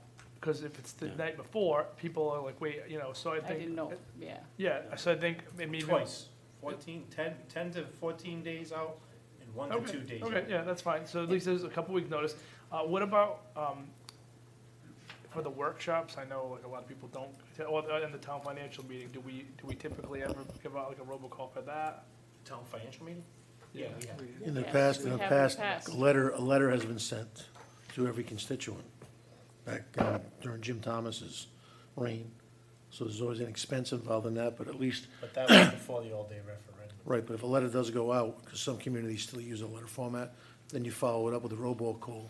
They've got 2 dates, one in writing, one from the robocall, as to when things. I mean, if we were gonna send a letter out, I think Put it should be everything on sent with everything on Put it. everything on it. With that way it's on Hi- there yeah. for budget workshops, But it budget needs public to be hearings. something that people will actually read as opposed to. Well, I mean, look If you at go, and if say, you go that's more than a not- page, if you go more than a page, it's gonna go No, in the nobody's gonna garbage. read it. That's My correct. suggestion would be is that if you Bullet wanna point send states. something out, you do your information prior to your financial town meeting, not all the budgetary workshops, unless you wanna do 3 different types of correspondence for notification. What I'm talking about is other communities use a letter, usually from the manager and the council president, as to what's gonna be presented at the financial town meeting, and then what you're being asked to vote on at the referendum. Make it 1 page, bullet points, not dates of, we're gonna be talking about the dog pound on, no offense to the dog pound people, but. I think we actually need to involve the schools as well. I mean, they're asking for money this year, and it's important that everybody understand that, and what that money is being used for. And I know they're thinking about messaging as well. I know that. I'm involved in a subcommittee that they put together about PR in general, but, so, just things to think about. I would keep this as an item, Mary Ann, so we don't lose track of it, and we're not sitting here the day before the How financial town long, meeting. how long is that, how long does it take to get out like a letter like that? I mean, you can get it out like in a day? You wanna get your letter out at least a It's an week before. expense. No, how long would it take To put it together. to put it together? Yeah. Yeah. Shouldn't be that long, but we can have Maybe- a template. Maybe if we done like a postcard versus something that has to be like stuffed and everything else. Whatever the letter, Could be a the content of the letter can be put on the website also, so Right. it's gonna be there, Right. But the So- robocalls are just re-emphasizing the fact that town, type of, the place of the meeting, time of the meeting, and asking. So, to well, come I out. think there was value in the exercise you went through last year in explaining, and that's a good thing to have, so people can read who have some financial background. I do agree with Dave, we need to have something that's a little more quick hitting as well. I don't think that you should do away with that, because it did give some explanation to the process. So that's an updating of what you did last year. That shouldn't be a whole new redo, but I think we do need to get other more innovative ways to remind people about when the dates are and the importance of getting out to vote Yeah, and what part- they're voting And for. part of it is people just don't pay attention to it. Yes. And as much as we tried, we'll send You're this right. letter, and You're right. we still should make every effort to do it, but, I mean, social media, old school letters, robocalls, I mean, I think those are three, we put it on the sign outside. After that, it's kind of like out of our hands if they, well, I mean, I agree with all those things, as much as we can get it out there. Right. I mean, what percentage do we get of the population? It's like, what was last year's vote? How many people did we get? It was super low, whatever the number was. It runs between 12 and 1,500 Yeah, every year. yeah. Can we ask well, when we've developed a letter, obviously we're gonna send it out. Can we utilize, like you said, utilizing the school, can they take a piece of this, copy that letter, send it home with every child for their parents? Well, You might get Why not? a little bit of a, we can talk to them about what they would be Well, comfortable doing. and the other thing Yes. too is when the school has their robocalls, remember, it goes to either homes with students or former students in the town of West Warwick. So not every resident will get a robocall right. from the school side. When we do, the red alert factor, only people who are registered on that will get that phone call. Right. So not everybody's registered. What's so- the number, Mark? How many, like, off the top of your head, how many people are on it? It's probably just under 13,000. Okay. That's pretty high, yeah. And that's But common. text and emails have been increasing every year, so that's even better. People hang Well, up. in terms of last year, send a letter that says tax bill. They'll open it. remember, last year also, the school department really had no skin in the game, if you will, on the budget referendum, because they were level funded, and any state aid they would have gotten would have been theirs. This year, the school has a request, so there will be more, more interest that way. I agree that some type of a document to go out to them, and I have seen some places where you have a nice, it's not really a letter, but it's a nice Glossy. one-page, Yeah. and it's sort of really nicely done, like you get, not a flyer, but hitting the high points, nicely looking, prepared, Right. in color, cost, but, you open it up and you look real quickly and you see, okay, what are the major initiatives? What's the cost? What's it gonna affect me? What are we getting for our budget? And it could be a nice one-page, maybe even like the flyer or something where they open up, and it opens up like one page, but it has a very classy-looking, And that's something that I think We can that, work I on. agree, that's how we should, so Mary Ann, if we could just leave this as an item so we don't lose Yeah. track of it and we talk about it and, bring our ideas forward. Thank you. Fourth annual Easter extravaganza to be held Saturday, April 11th at the West Warwick Civic Center, start time 9 a.m. sharp at the high school track, sponsored by Councilman Lichardi.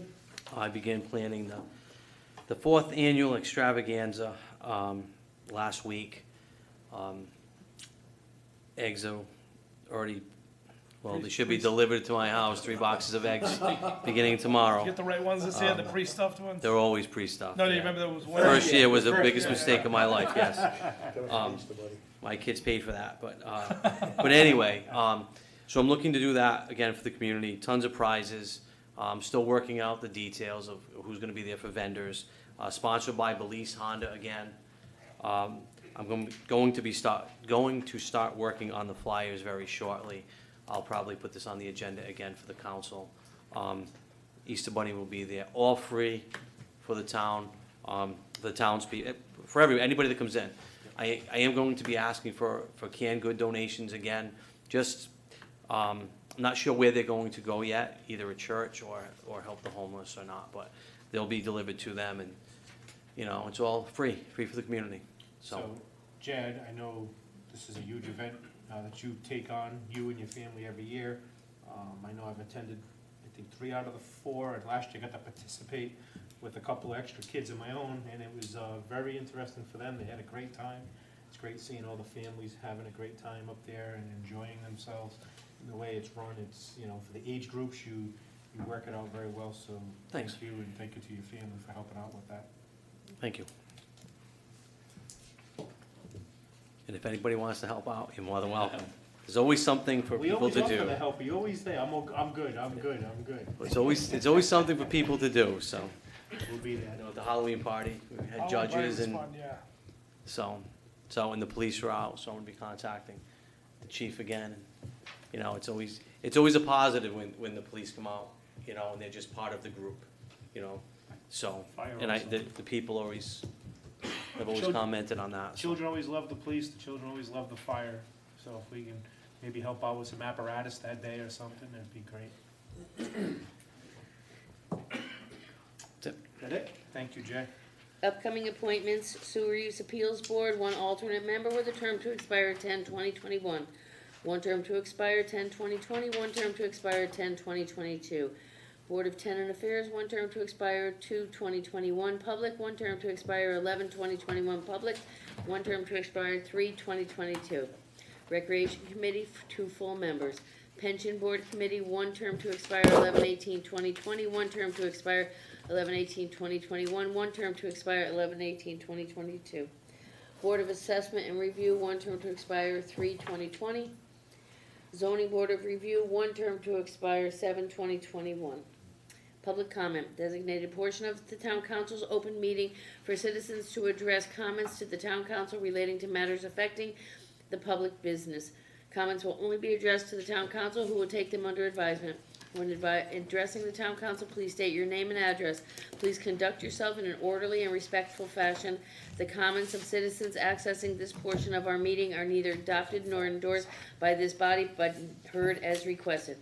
Members of the town council being the duly elected public body as identified in Rhode Island General Law 42-46-23 have no obligation to respond to public comment.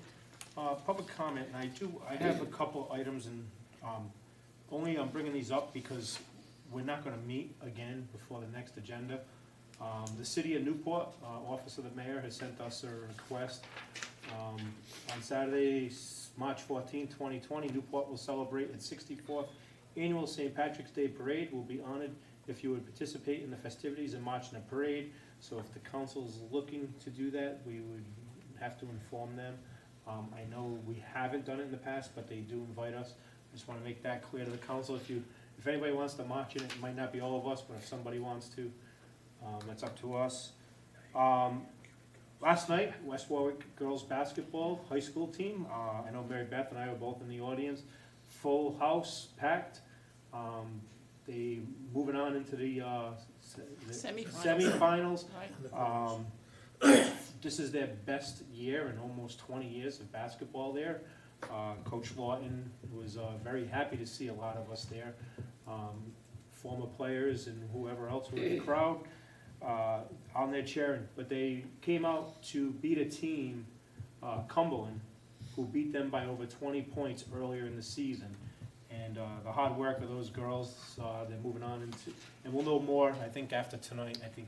Actually, I think they play Thursday night in Cumberland against Classical, Yeah, so which they lost by 2 to Classical, I think, last game of the season, so. they have a core 4, core 5 on there, and if you go there and watch, it's basically a long game for those girls, and they put their hearts at it last night, and they pulled that out.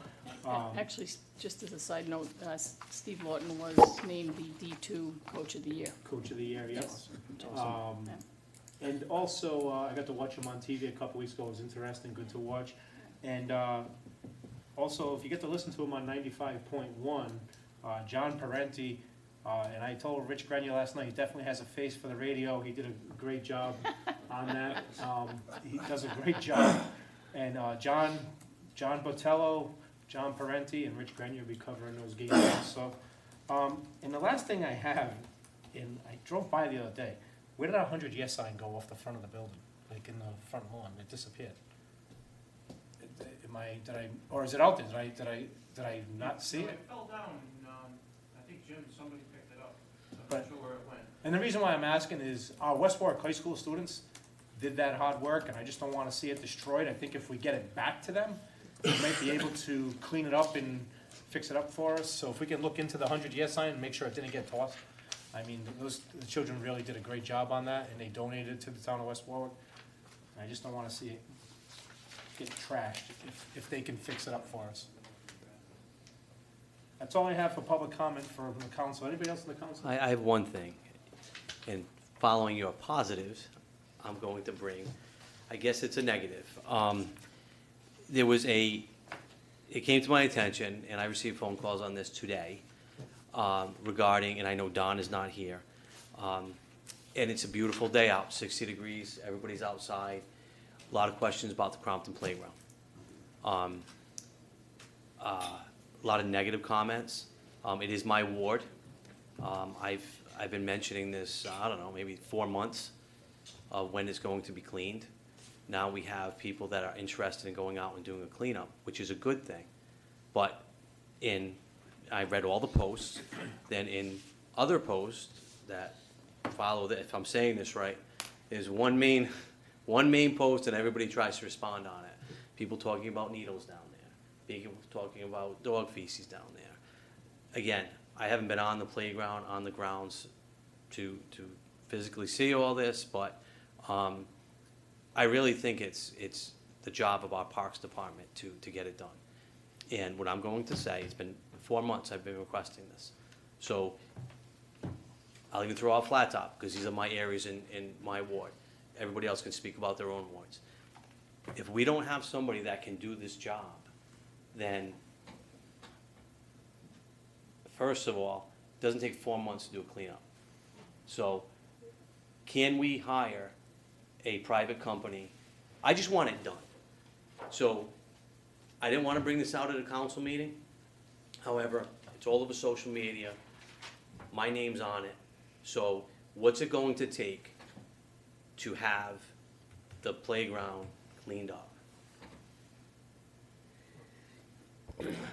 I don't mean to put you on the spot, but I'm really hot about We should this. have discussed this during public comment, so Yeah. maybe we could put it on the agenda. Well, yeah, because you're. It just came in today. so Understood, but you're naming I'm naming a department because it's the right, job. so theoretically, because of They need to department be here. numbers, personnel, collective bargaining issues, my suggestion would be is not to discuss it at public comment, put it on a normal agenda item, and if you want certain people here to answer questions specifically about the playground, that would be your opportunity to do it. I'm gonna speak on behalf of Councilman LaCharity. I disagree. Today is March It's 2 weeks. from Third. now, Our next meeting Right. is March 17th. The weather on weekends has been crummy, but the weather during the week, and it happened to be during the hours we work, are the best right now. And it's been But I believe a track record. the message has been received by the town So manager. that's what I was Okay. just gonna say. So All right. I think we can work on this. By the time the next agenda comes out, he can give us an My guess update on is it. it'll be, Or keep it on well, the the agenda. report will be that it's done. I hope so. Keep it, It's been 4 months. Councilman, keep Yes. the issue on the agenda Mhm. until you're satisfied. So Mary Ann, Okay. there Not to should be an neglect the agenda issue. item No, I Just not to understand. get into for the 17th. too an But- in-depth discussion of But we're gonna be personnel. talking about budgets coming up. Understood, and- but And I this just- is where this is going to If- go. And just correct me if I'm The wrong. council's been doing well March as far 1st. as open meetings, Okay. so All right, let's keep the, all right. let's keep All the right. luck going. Great. Yes. But I think March 1st, I think there's now 3 head counts over there. So we can give an update on that. It's only been 2 days into March, so we have 3 people over in Parks and Rec. Any other public comment? Hearing none. Motion to Wait, adjourn. yeah, Wait a Oh, minute, wait a minute. What do you have? I withdraw my motion to adjourn. The Put it on hold. coronavirus, just so Oh. you're aware. Wait a minute. I'm sorry. Good news or bad news? Well, good news. All right. Good- Well, preventative news. So, you know, we have posted some things on social media, we posted on the town website, and we're part of a conference call with the Rhode Island Department of Health, and one of the things that they really recommend is that everyone has a flu shot. Even though it's not for the particular strain of the COVID-19, it will help reduce the severity if you do get the flu, okay? So, we're going to run a flu clinic. We have a tentative date of March 12th at the senior center. So a week from Thursday, the state is going to come in. They're hiring a company to come in and administer flu shots for anybody that Is it all hasn't day, had Chief? it. It's going to be from 11 to 2. Okay? The date is tentative. There's still one more hoop, but I did want to get it out there just so everyone knows it's a tentative date. You We also will, have a we've blood got drive coming up flyers. too, right? We have the blood drive the following Monday, the 16th, the day of, so, yeah, thank you. 11 to 2. So 11 to 2 on the 12th, and Yeah, that's the blood a drive. tentative The day after date. the St. Patrick's Day parade. The day after the parade, but the day before St. Patrick's Day. Yes, there you go. Okay. Okay. And Chief, I mentioned this to the town manager too, I assume you're working with the schools to make sure that your message is going out is So consistent? I saw the message that went out through the schools. I know the Department of Health has had Meetings with meetings, superintendents yeah, and with, yes. and whatnot. And everything that I've seen from the school department has been in line with what it should Well, be. you probably should make sure and touch base and coordinate at some point. Yep. I know Ernie, you said you would do that. Yeah, no, Yeah. he did ask me to. Yeah, I know recommendations are, you know, that, because we've been following also, there's no hidden secret there. But the recommendations, no large meetings, no large gatherings, so we have to look at that and That's a make sure small that crowd we- tonight, I can tell, that's probably. No, but again, in general, put a damper on you, but, you know, we're looking at April 11th for the Easter egg hunt and all that, so we gotta make sure that, you know, how things are going here in West Warwick. We, you know, no hidden secret, there was a case here in West Warwick at a business, which, they did evacuate the building and clean it and sanitize it. And I wanna thank the people who did reach out to me today. I do not report to that building. I'm out of Cranston, and no, I do not, and people did ask me if I had the coronavirus. I do not have the coronavirus. But again, I won't be here if that's the case. I'd be home 14 days. that's but right. Will those times be posted on the town website? Yes. We'll make sure they're there. Thank you. Any other public comment? Motion to adjourn. Second. All in favor? Aye. Opposed? Ayes have it.